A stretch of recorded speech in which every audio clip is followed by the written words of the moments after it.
a company called Critical Blast Publishing published a review of the film Social Media Monster. You didn't write the review, but have you watched my documentary yet? I have watched your documentary. When did you watch it? I watched it after Matthew Burdick decided to put himself into my life and insinuate his presence there. I'm like, okay, I need to go see what this is all about.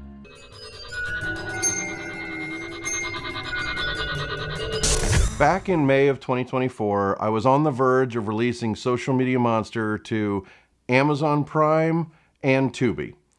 So I compiled a list of movie reviewers and podcasters and sent formal press releases requesting a review.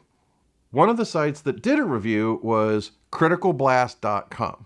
It was one of the only bad reviews we got for the film. Largely, they tore the film apart.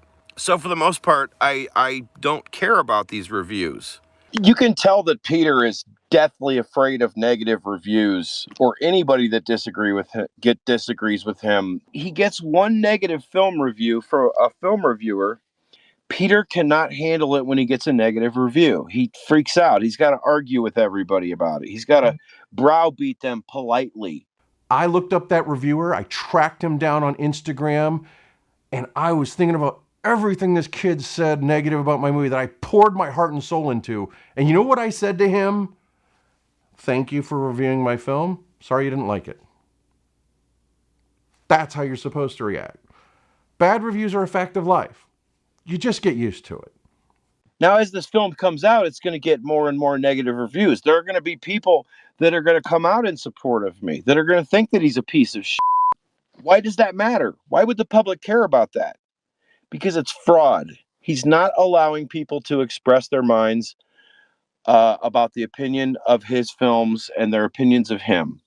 And he's targeting people, and he's discrediting negative reviews, and he's discrediting anybody who disagrees with him or says anything positive about me. Cut to October 2024, I'm now getting emails from the owner of the site who didn't even write the review saying that Matthew Burdick was contacting and harassing him. So back in, I want to say May, one of our writers said, hey, I've got this documentary I've watched. I put a review up. I'm like, go with God. You know what to do with reviews. And he reviewed Social Media Monster. And he didn't give it the most glowing of reviews, which was his opinion. Now I've had, directors before in the past said, hey, what are you doing? Especially indie films, like, man, you're killing my film with this negative review. I'm like, I wish we had that kind of power, but we don't. You, on the other hand, said, hey, thank you for the review. Because as most directors know, any publicity is good publicity, even if it's mixed. As long as you got a mixed bag, you're good. If everybody's negative, well, then you got maybe rethink something. But that wasn't the case here.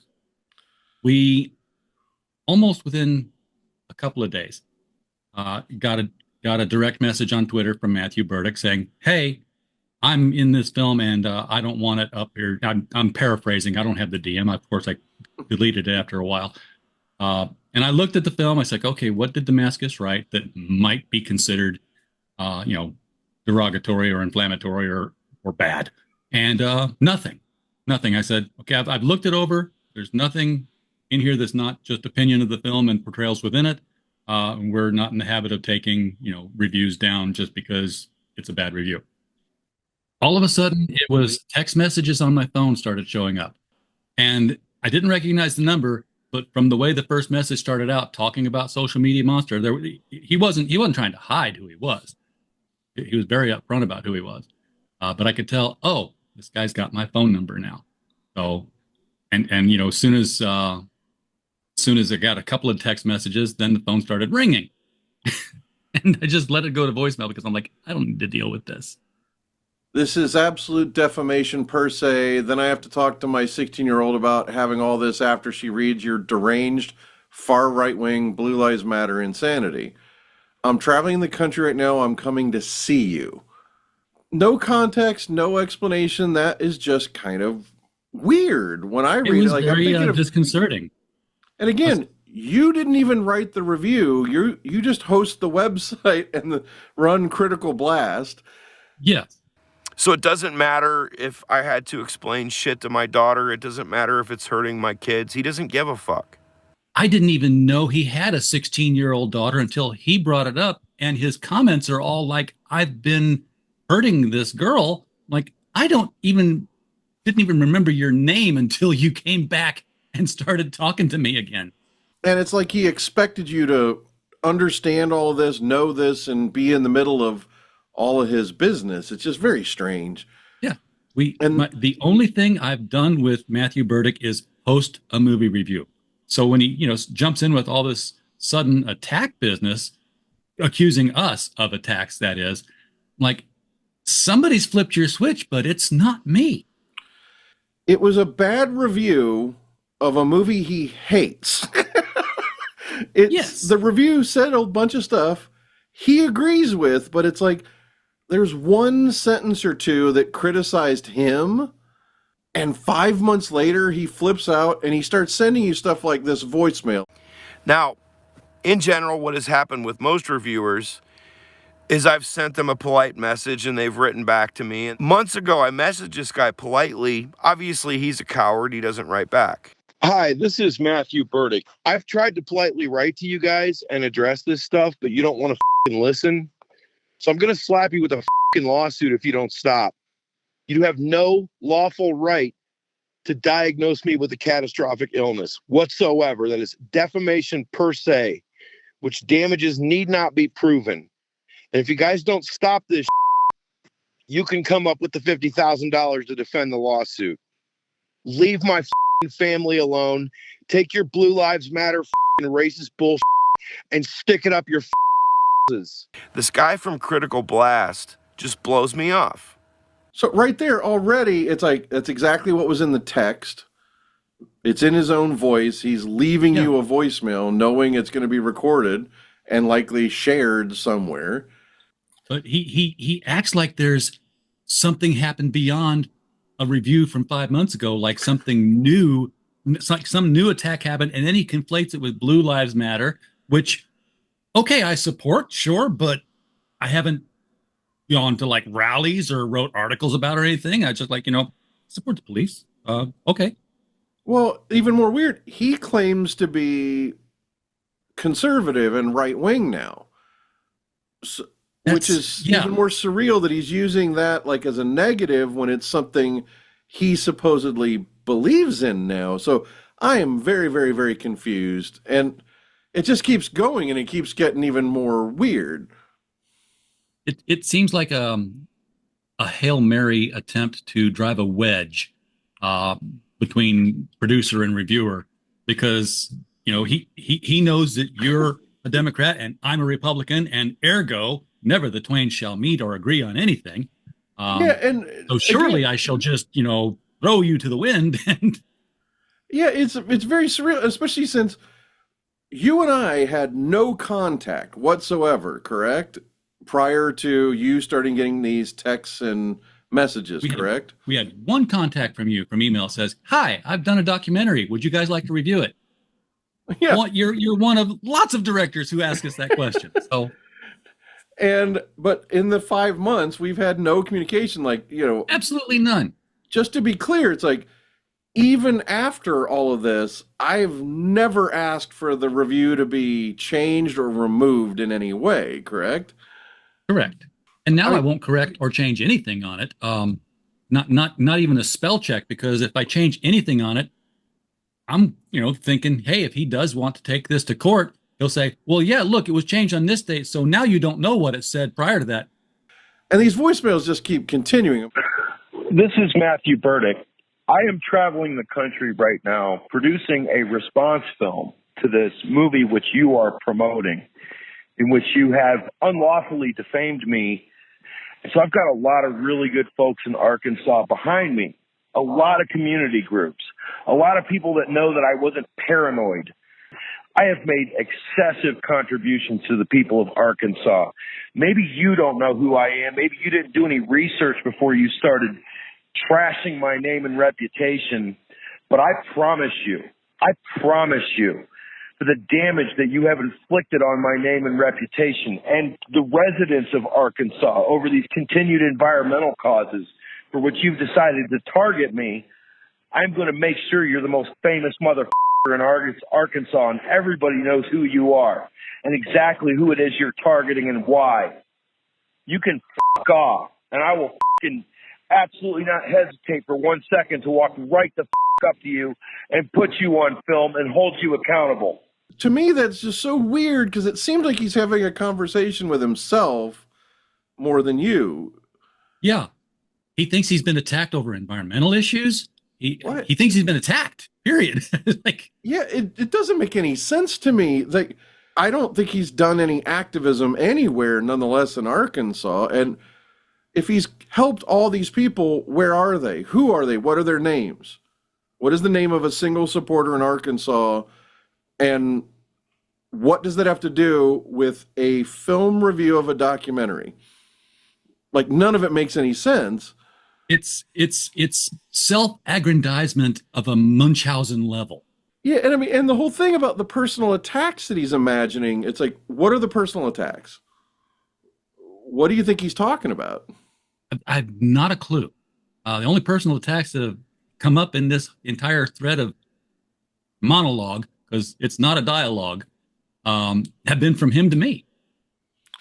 Yeah, and I mean, like, the threats, I just, like, he was threatening to hunt you down like an animal.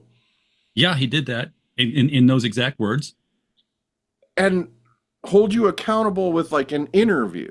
The thing that makes no sense to me about that is, if he's going to do an interview, first off, he's not a journalist. Second of all, he tried this in court and it failed.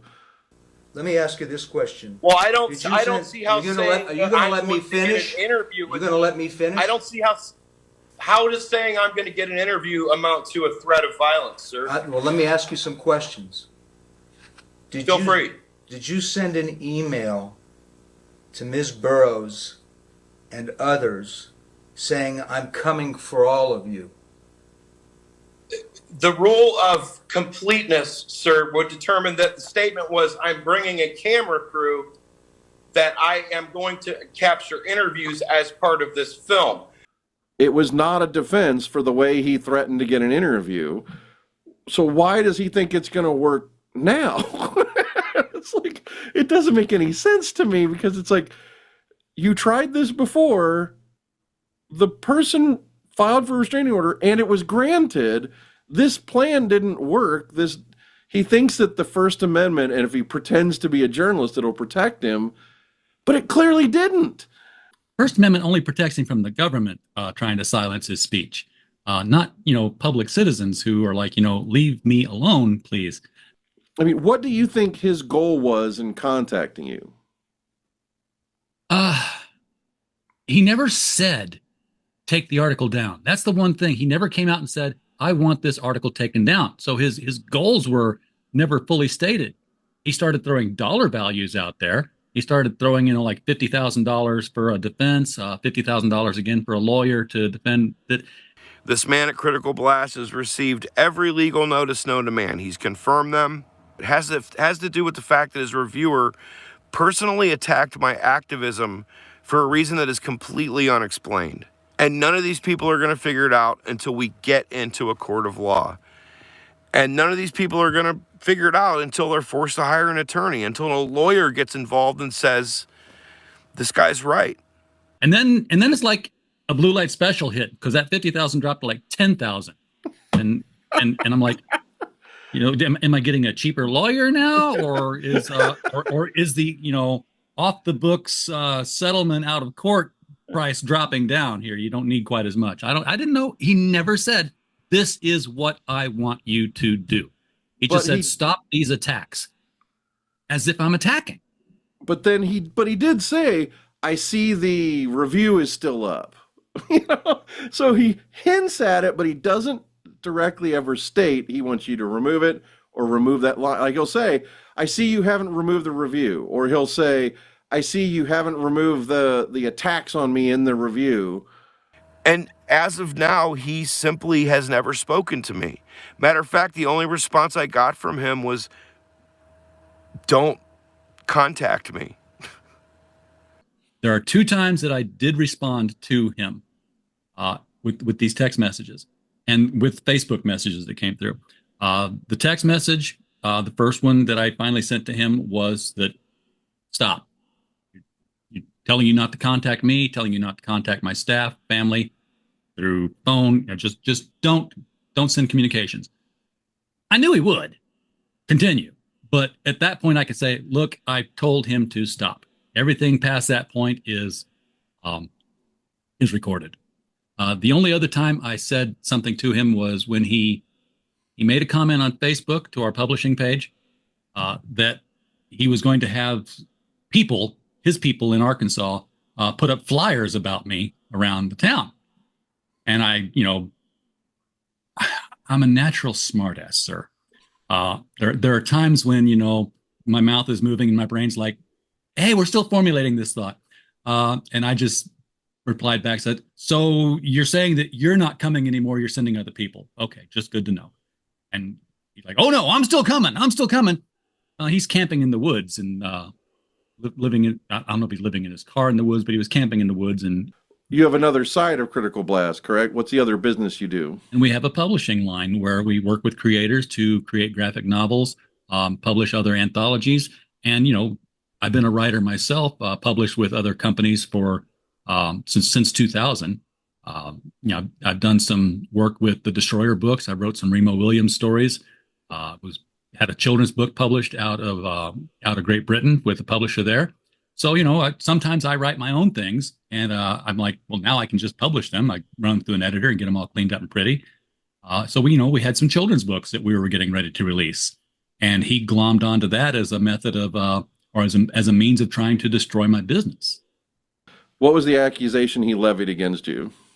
The accusation was that because a writer for me wrote a review of a movie made by you, informed by sources, of which one company possibly hired a pederast, I am over here supporting this guy over here by not taking the review down. Therefore, he has accused me direct of having relationships with children and has said that I need to be on a watch list, has told me that he has informed the sheriff of my local community, that he's formed the tax assessors for my local community because he could not find any LLC information on the company. I pay my taxes every year. I don't know who's getting the money. And he was going to just basically make sure that people knew who I was and that I was supporting the work of a pedophile and trying to sell a children's book. This is Matthew Burdick. I want you to explain to me how the videos in the film Social Media Monster are me railing against perceived corruption. Yet you're leaving content up claiming that I'm raging about perceived corruption. You're somehow attempting to discredit me as an activist. And I'm going to be pretty clear. I'm going to hunt you and your staff like animals with my camera, and I'm going to get you on film, and we're going to go to fucking war publicly. And that's all you get. You can see that I will do this. I don't think I need to read a page of the DSM to say he's batshit crazy. It just tickles my funny bone a little too much that he's going this bananas to get a review removed. That's a bad review of the movie. I would think he'd like that. It doesn't make any sense. I'm going to explain your legal rights in this matter, and you're free to speak to a lawyer. You're free to speak to the police. You are promoting the film Social Media Monster. And so when you go in public, when you, your staff, when you are on public property, I have the right to capture interviews with you about your support of this Tier 3 convicted sex offender. You have targeted my activism work. You've targeted my journalism. You've made allegations that I have false illnesses that I don't have. You are targeting me. I get phone calls from my daughter. She's upset about what you're doing. So you're hurting my child and you don't seem to care, which would confirm that you are in fact conspiring with this sex offender and have no problem with that. So I am coming to you. I am going to get my interviews, and there's nothing a lawyer or police can do about it because I have First Amendment rights to produce this movie. I will see you soon. Because he's telling you that his daughter did these things with no evidence, that there's nothing to show that his daughter has called him and is saying Critical Blast's review of the documentary is somehow hurting her. Yeah. I don't And also- see that. You know what I mean? Like, that doesn't even make any kind of logical sense. It's not news to her, I'm sure. It's not about his review. There's a part of his review where he says my causes aren't real, where he says, basically calls me a fraud. He says, I'm imagining this corruption at the US EPA. But he also cherry picks his statements when he calls up there and leaves that voicemail message, because he's talking about how we said that he perceives injustice or perceives corruption. If you read the review, it's that he's railing against corruption, real or perceived. We didn't make a judgment on whether the corruption was real or not. Here's the thing about it is, yeah, there's actually corruption at the St. Joseph Police. None of it was related to him and what happened in the documentary. This whole tier 3 sex offender nonsense. I've seen no evidence that the two people he's claiming run it. I could find no court documents, no police records, nothing. And again, he may be right. Those may be the two people that run it, but I have no way of knowing. Him saying that is utterly worthless because he is a pathological liar. So I don't trust anything. Him just saying there's evidence doesn't mean jack shit. I did speak either on the phone or maybe it was a Facebook audio messenger thing. It was a woman I spoke to who worked at the site at the time. So I never even spoke to some guy. So if there's a guy that's a tier 3 sex offender, I literally have nothing to do with him. No. To then They tie that... could be cannibals and still say they got an email. And if they got an email, then they got an email. Yes. And especially it's an email sent to not only the cannibals, but every other person. So Right. It's just weird how he's glommed onto this, because I think he's using the tier 3 sex offender. He knows this is a white hot button issue that will get people to be scared to want to deal with anyone. And he's trying to use it to sever people. Didn't he write reviews on Facebook for your companies? He did, and he left comments. I've got events coming up. I'd put them up on Facebook, and he would be the first person there, bringing up the whole tier 3 sex offender bit, and why do you want to do business with this guy? And I took them down because it's my Facebook, and I'm in charge there. So no, that doesn't happen. But it's like, what do you think his goal was with doing that? He wants to be able to say, I took down a corrupt publisher. But it's more of that Munchausen self-aggrandizement. The more people he can take down, the better he must be. Do you feel somebody like Facebook has some culpability here? I've felt like that about Facebook, about YouTube, about all the different social media platforms. They always seem to take down the stupid, innocuous stuff and leave up the stuff that's like, hey, this is a real serious problem. And it's largely because the real serious problem, I think, still pulls in eyeballs. Eyeballs are money, and that's all they're really about. I could not agree more. Can you believe this? Republican and liberal agreeing completely on something? Hey, look at this. I'm going into the den of your iniquity, of your liberalism, and I'm wearing this shirt of all things today. I'm wearing this shirt. And we're laughing. It's not an attempt to turn this guy at Critical Blast against Peter John Ross. It has nothing to do with that. It's the one thing that drives me crazy about the fucking guy is he's just such a thin-skinned, uptight coward. If anybody even launches the slightest little criticism against him, he breaks out in hives. He breaks out into a sweat, tries to have him thrown in jail, spends 10 years trying to get revenge. And it shows that he is vindictive, and he does spend time going after anybody that levies any legitimate criticism of the movie. So what's happened here with Critical Blast and this review and his reaction, it's like whatever the alleged offense he seems to be angry about, his reaction does not seem to match at all. One, you're more than free to review a movie.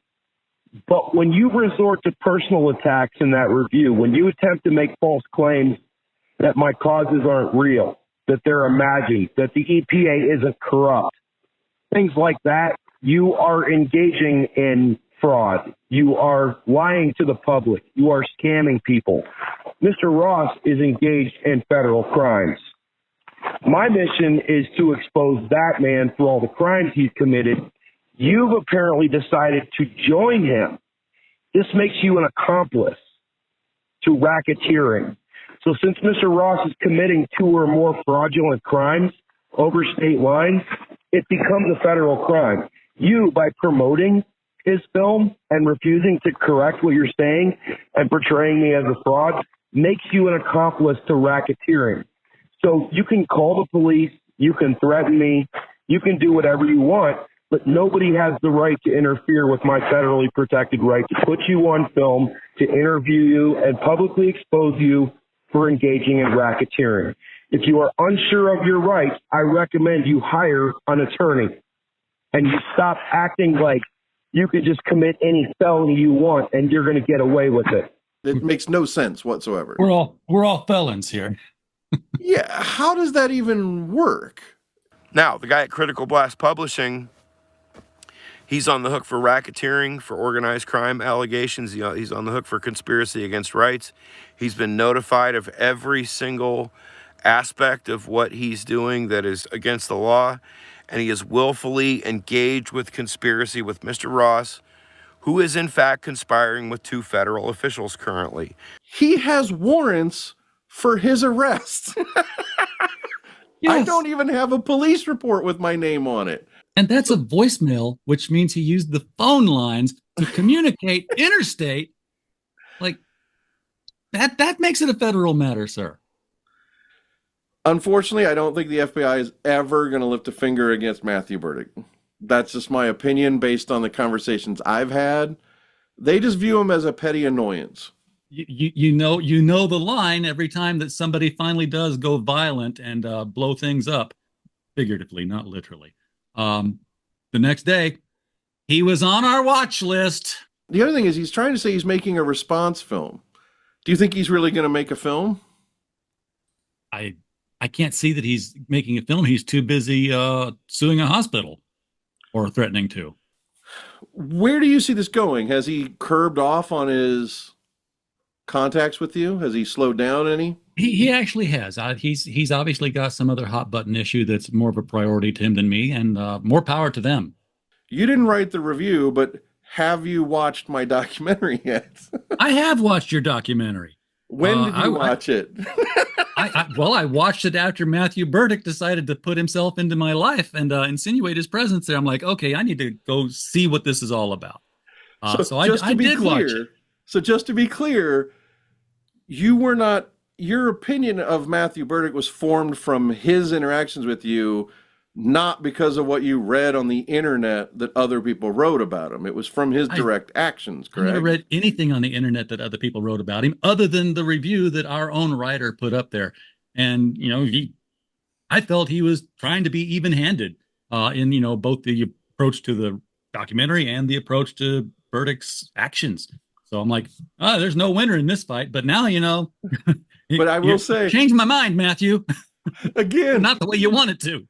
You can see that he's basically, there's something seriously wrong with this man. That he's a sociopath, that he's a psychopath, that he doesn't have the ability to feel sympathy or empathy.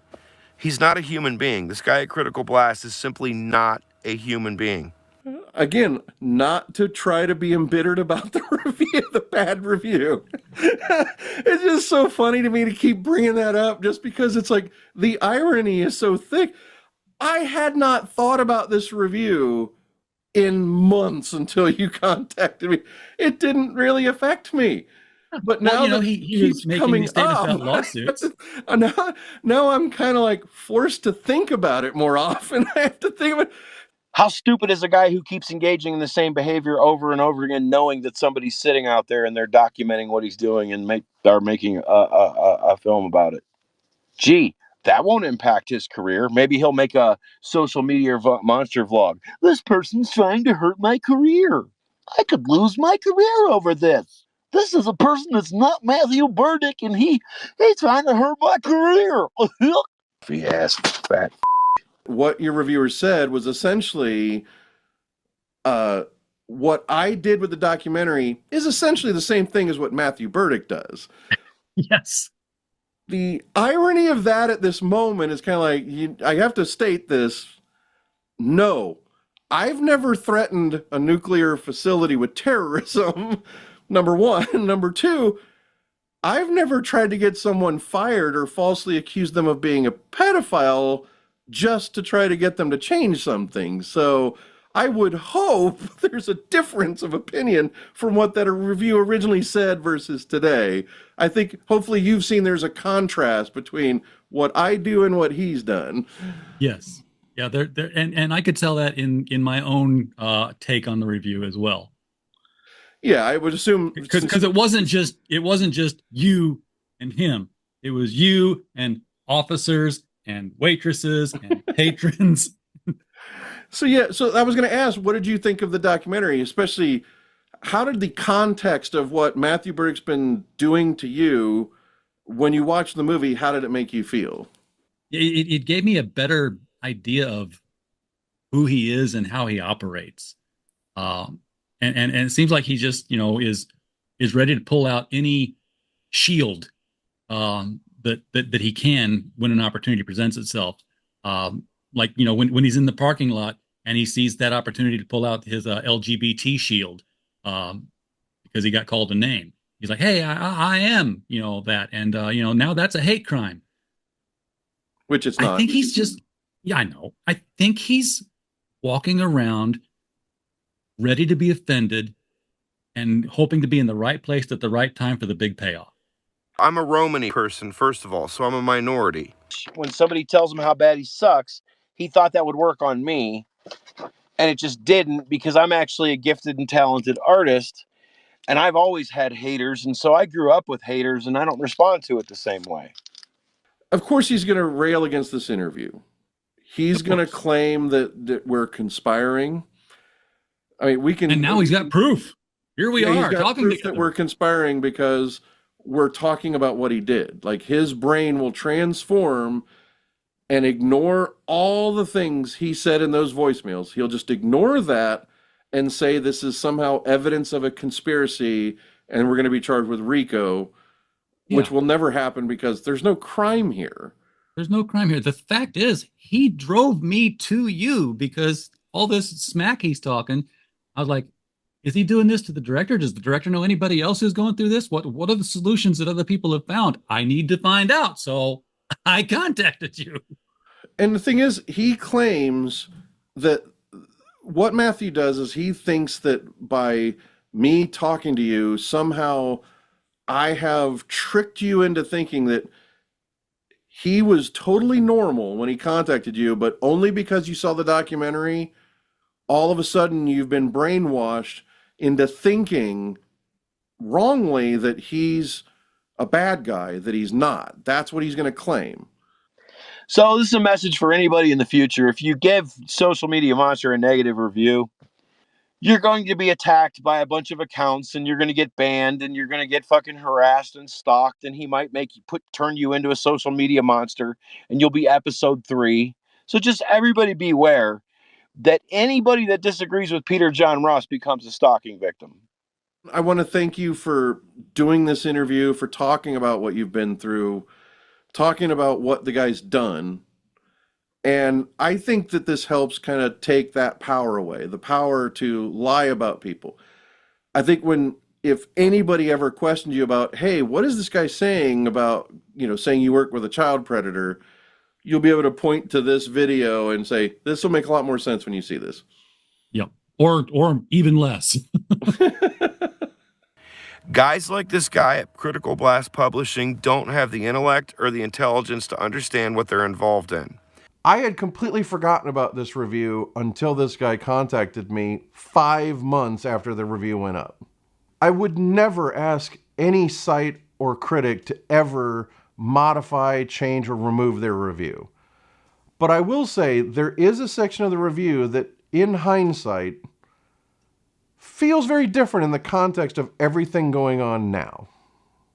Yet, however unhinged and manipulative he may appear, Burdick nonetheless proves an oddly compelling figure, a highly intelligent and highly motivated individual whose countercharges against Ross are, in some ways, justified. By creating a movie that targets one man, Ross is essentially urging the audience to judge Burdick based on a decidedly lopsided portrayal, and makes him guilty of the same browbeating behavior he accuses Burdick of. That paragraph in the review takes on a whole new meaning today. I've never made threats to a nuclear facility. I've never tried to get someone fired from their job. I've never falsely accused people of being a pedophile. So no, I'm not doing any of the things that Burdick does. So yeah, I take some umbrage with that part of the review. And in context, especially with what Burdick is doing to the owner of the site now, Burdick is actively going on this guy's social media and perpetually accusing him of protecting pedophiles, something that is not happening in reality. He's doing that because he knows that is extremely damaging to a man who publishes children's books. It's really weird that Burdick is so upset about this review that agrees with all of his criticisms. The only thing he didn't like was being called unhinged. So when you hear voicemails like that, yeah, I've never left anyone a voicemail like that in my life. So saying that essentially he and I are the same really doesn't fit.